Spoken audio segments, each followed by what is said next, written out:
Bueno gente, hoy estamos aquí para hablar sobre Re:Zero. De nuevo volvemos a hablar sobre Re:Zero en el canal, y es que ayer justo por la noche salió la OVA de Re:Zero Karashi Meruise Keseigatsu Hyoketsu no Kizuna, que es la famosísima OVA que nos cuenta el pasado de Emilia. Así que quería hacer este pequeño vídeo, a modo de divagando, explicándonos un poquito cuáles han sido mis impresiones sobre esta OVA y sobre el Director Cut de Re:Zero. Porque mi idea principal era hacer un vídeo sobre cada cosa, pero no me terminaba de dar suficiente material, sobre todo el Director Cut, como para darle un solo vídeo a él. Sería un vídeo que duraría 4 minutos, 3 minutos. Así que para esto lo que voy a hacer va a ser, al principio de este vídeo os voy a comentar qué me ha parecido el Director Cut de Re:Zero, que es esta segunda versión que han sacado en la que cada capítulo duraba 50 minutos, y luego os hablaré de lo que me ha parecido la OVA de Hyoketsu no Kizuna. Lo haré así, a modo de divagando, no tengo guión, no tengo nada escrito, pero lo vi justo anoche y ya tenía las ganas de contaros qué me ha parecido. Seguramente os ponga en la descripción del vídeo cuando empiezo a hablar sobre cada cosa, por si solamente queréis escuchar mi opinión sobre Hyoketsu no Kizuna, pues ahí tendréis el minuto exacto. Así que nada, comencemos. Re:Zero Karashi Meruise Keseigatsu Director Cut. Esa segunda versión de Re:Zero, ¿qué me ha parecido? ¿Cuáles han sido los cambios? Etcétera. A ver, para empezar, yo cuando escuché que iban a meter escenas nuevas en los capítulos, me hypeé muchísimo, hasta el punto de que incluso me provocó el efecto placebo y veía cambios donde no los había. Pero luego, a la hora de la verdad, los cambios han sido bastante, pero que bastante sutiles y bastante poquitos. Seguramente os pongo por pantalla imágenes o comparaciones y tal mientras os estoy hablando, en lugar de quedarme en esta página, pero básicamente los cambios han sido, en su mayoría, alargar escenas un segundo. Esos han sido los cambios. Por ejemplo, tenemos un momento en el que Subaru está a punto de decir algo impactante, ¿no? Y en la original lo dice sin más, mientras que en esa nueva versión se espera un segundo antes de decirlo. Pues escenas así, que alargan un segundo, hay un montón por todos los capítulos. Ese ha sido principalmente el cambio que ha tenido este Director Cut. Y a ver, es un cambio a mejor, es un cambio bueno. No es que cojan escenas aleatorias y le hagan el tiempo para que dure más el episodio, no. Sino que son escenas clave. O sea, yo he estado mirando una por una cuáles han sido todas esas escenas a las cuales les han añadido un segundo. Y realmente opino, y os lo digo sinceramente, que en todas y cada una de ellas queda mejor con esa pequeña pausa de un segundo. Queda mejor porque da más la sensación de que el personaje lo está pensando, o le está costando decirlo, o se está quedando en shock, o no puedes soportar esa situación. No sé si sabéis a lo que me explico, pero en la original, cuando la veía en comparación a la nueva, me daba la sensación como que los personajes iban muy a saco, y decían todo muy a saco, sin pensarlo, muy pa. Y esos pequeños segundos, puede que no parezca nada en una escena o en dos, pero al ponerlo en un montón, sí que se nota mucho, porque se nota la serie como mucho más tranquila, como que el ritmo de la serie es mucho más apaciguado, y eso hace que realmente las decisiones o las frases o las palabras claves de ciertas situaciones se sientan mejor. Yo os digo que tampoco es una diferencia súper clave, porque es un segundo al fin y al cabo, pero sí que se nota. De verdad os lo digo, que si lo ponéis uno al lado de otro y veis ambas escenas, se nota que la que tiene un segundo se siente como un poquito más... ¿Cómo decirlo? Eso, un poquito más sutil, un poquito más real. No al personaje tan a saco como si lo estuviera leyendo de un guión. Ahora bien, aparte de esos cambios, ¿ha habido más? Sí que ha habido más, pero muy poquitos y muy concretos. Por ejemplo, en el episodio 2 o en el episodio 1,5... que ya os digo que os estaré poniendo por pantalla a lo que me refiero, porque hay un canal de YouTube que es del cual he sacado toda la información, el cual estuvo capítulo por capítulo poniendo todas las diferencias, que os pondré el canal en la descripción para que lo veáis por vosotros mismos y porque es del lugar de donde he sacado todo esto, vaya. Pues ya os digo, en el episodio 2 hay una escena, por ejemplo, en la que cambian un plano de las monedas de Elsa, cambian un plano para que las monedas se vean mejor. Luego, en el capítulo en el que Reinhardt va a salvar a Subaru en el callejón, también hay un pequeñísimo plano, un plano detalle al rostro de Reinhardt que no estaba en el original. Luego, en el combate de Subaru contra Julius, que le pega la tremenda paliza, las heridas de Subaru están mucho mejor hechas para que se vean de forma más impactante. Luego, en otros episodios, creo que durante el combate contra la ballena, ya os digo que os lo estaré poniendo por pantalla, Hay ciertos cambios en la iluminación que están mucho, pero que mucho mejor, porque en la original, ahora que se ve en comparación, el original parecía como una pegatina sobre todo el fondo, y ahora es como que en la original han mejorado la iluminación para que realmente parezca que el personaje está dentro de la escena. Y poquito más, realmente ha habido muy poquitos cambios en esta nueva versión del Director's Cut. También recuerdo que en el capítulo en el que charlan con Crash, después del episodio 18, hicieron como una especie de cambio de eventos. Metieron el flashback de Ren un poquito después de cuando lo metieron en la original, para que así tuviera un poquito más de sentido la conversación. Ya os digo, son pequeños cambios de ese estilo. No hay escenas añadidas, ni hay nada súper espectacular más que las cosas que os estoy diciendo. Un montón de pequeños segundos que alargan un montón de escenas. Algún que otro plano que han cambiado ligeramente para que se vea un poquito mejor. Y eso, alguna pequeñísima escena que han recolocado un poquito más adelante, un poquito más atrás. Pero en general, el Director's Cut de Re:Zero ha sido básicamente la misma serie, solo que cogiendo 2 capítulos en 2 capítulos y uniéndolos en un capítulo largo. Ya está. Salvo por el último episodio. Porque resulta que en el último episodio sí que han metido una escena 100% nueva. Y es lo que pega el zapatazo con esta nueva versión. Y es lo que hace que todo el mundo deba verse, no la versión entera obviamente, pero sí por lo menos esa última escena. Y es que resulta que después del capítulo 25, o sea, al final del capítulo 25, después de la escena de créditos, hay una escena. Hay una escena completamente nueva que es básicamente lo que seguiría después del final de la primera Re:Zero. Y es una escena que ya os digo, también os la estaré poniendo en pantalla. Es una escena en la que vemos a Subaru y Emilia volviendo a la capital en el carruaje. Hay una pequeña escena con Petra y tal. Y Subaru le empieza a contar a Emilia que bueno, que sí, que se ha declarado y tal. Pero que a ver cómo tratan el tema de Ren, porque es que Ren también se la ha declarado y bueno, esto va a ser un poquito complicado cuando lleguemos al castillo porque vamos a tener aquí este lío amoroso. Le empieza a contar esto muy en tono cómico, muy en tono vergonzoso y se queda paralizada Emilia y dice, vamos a ver, pero espérate un segundo, máquina. ¿Pero quién es Ren? ¿De quién me estás hablando? Ahí se queda en shock Subaru y acaba la serie. Es un punto buenísimo. Buenísimo. Yo ya lo comenté cuando terminó la primera temporada. Que se saltaron una pequeña parte por adaptar del tercer volumen. Que era la parte en la que Ren era atacada por... Lo diré. Era atacada por codicia, creo. Básicamente Ren es como si hubiera sido atacada por la ballena blanca en ese punto. Esa era la razón de la carta en blanco. Es porque había desaparecido su existencia. Y esto no es spoiler. Bueno, técnicamente sí, pero esto es algo que se sabía ya desde la primera temporada. Hicimos un montón de vídeos, hicimos un montón de teorías y finalmente acabó siendo cierto, porque daban un montón de pistas sobre ello. Y han cogido con 2 cojones y han metido esa última escena, ese último ¿quién es Ren? Ese último meme, lo han cogido y te lo han puesto al final del último capítulo de la primera temporada. Son unos genios. Son unos genios porque terminan justo ahí, te dejan con la cara partida y ahora a esperar a la segunda temporada. Y vamos a ver, también os digo que esto tendría muchísimo más sentido teniendo en cuenta que la segunda temporada en teoría se va a estrenar una semana después de esto. Que no va a ser así por todo el tema este de la pandemia y tal.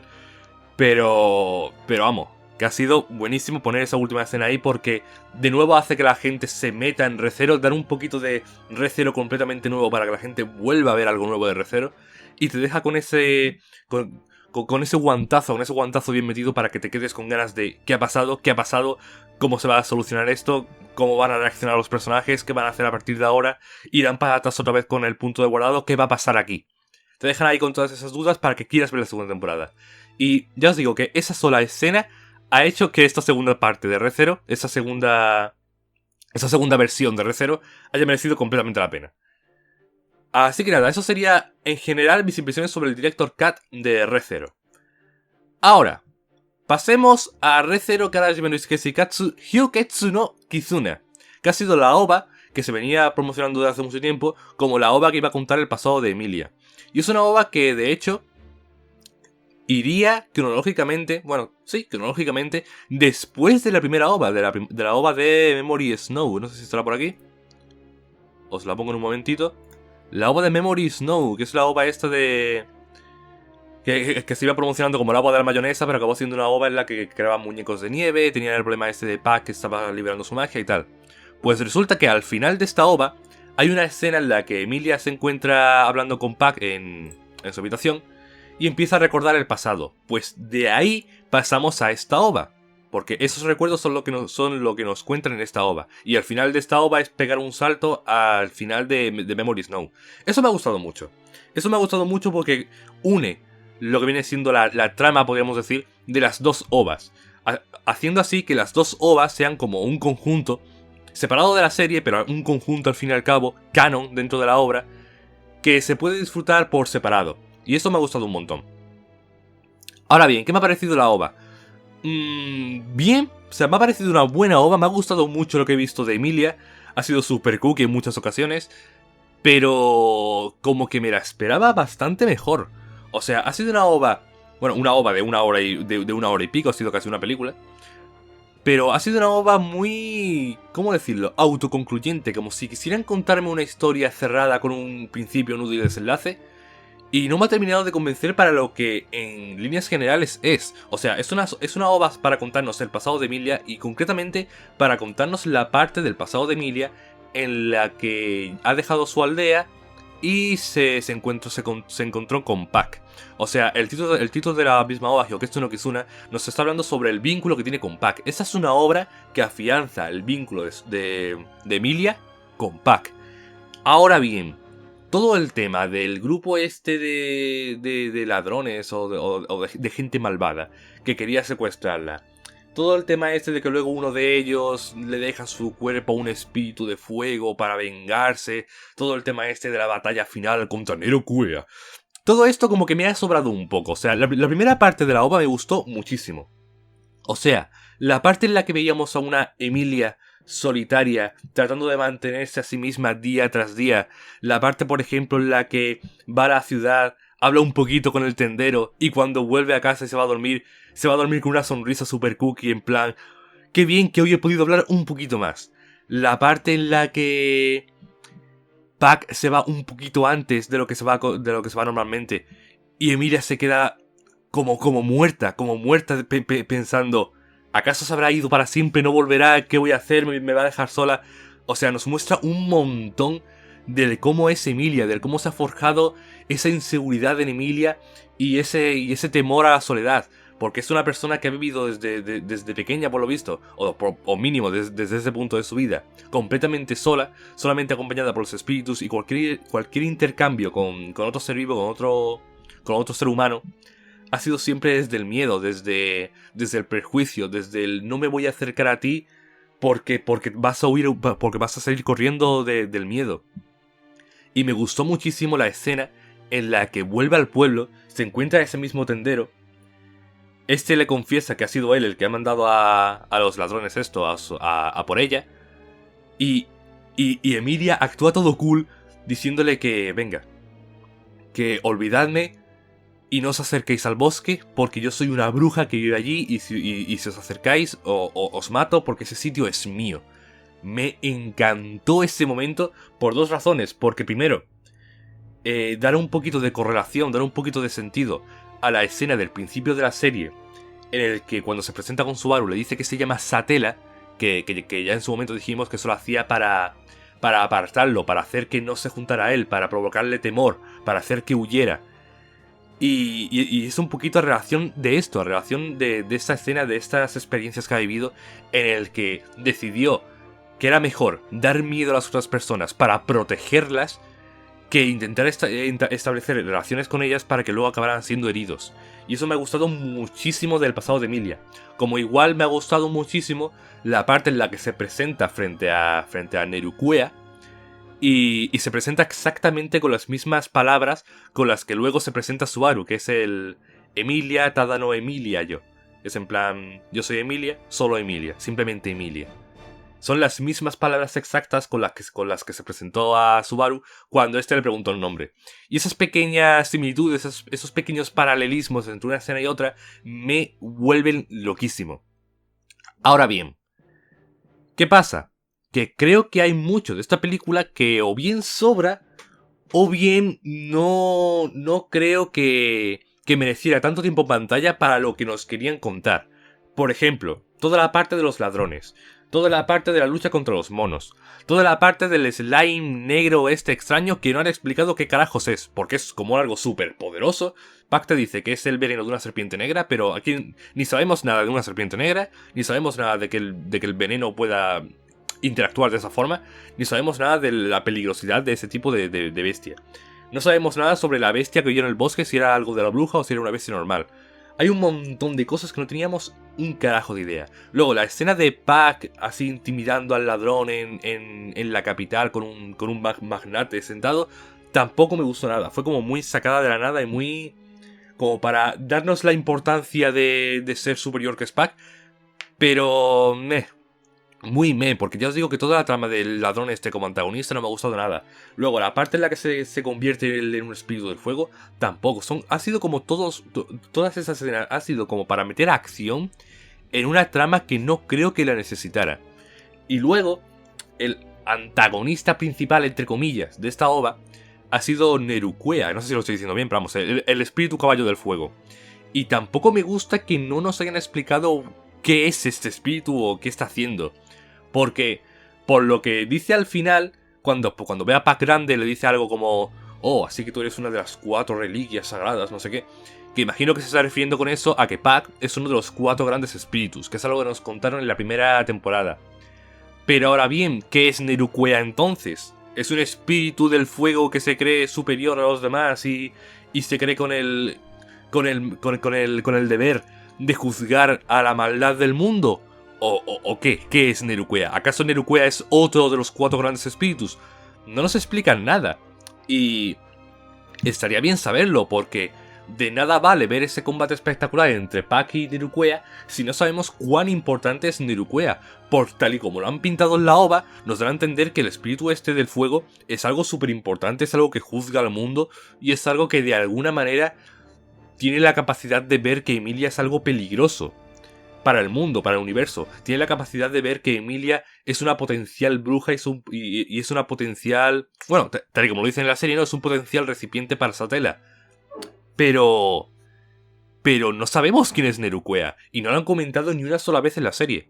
O sea que me dejó un poquito descolocado todo este combate épico contra Neruquea, porque no tenía ni idea de quién era Neruquea.